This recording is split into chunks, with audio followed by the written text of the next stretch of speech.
administration not only has problems with the legislature's $180 million bond proposal in the substitute budget bill, but also other sections that Governor's Chief of Staff Frank Arriola says are dangerous and problematic for the community and GovGuam employees. There was a requirement for, I believe, the health care insurance be paid for by a GWA fund, which is still in a court case, and so that will prove difficult to manage that particular issue, and that's just one of them. The court case Arriola is referring to was actually heard in court today.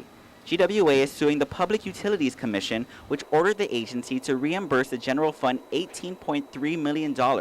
According to Consolidated Commission on Utilities chairperson Simon Sanchez, the legislature shouldn't be banking on that as a source of funding. If GWA prevails on the merits of the case, the entire law and the entire authority for the $18 million could be thrown out. And if that's the case, then there is no real funding source for this appropriation. Arriola maintains if the so-called revenue source isn't received, then thousands of GovGuam employees, retirees, and their dependents will be left without health insurance. Aside from potential problems with funding for health insurance, Adelup maintains the priorities for island veterans were placed on the back burner. I understand that the Veterans Cemetery, 2 vacancies where our director, John Pinko, was looking forward to fill to continue the good work that he's done at the cemetery, that's been cut.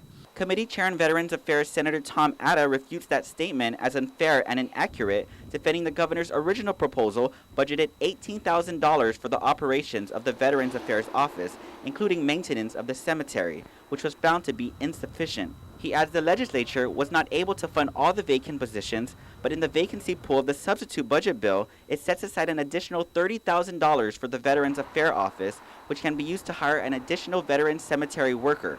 It's an unfortunate spin from Adelup, and it is unfair, and it just raises unnecessary alarm amongst the veterans.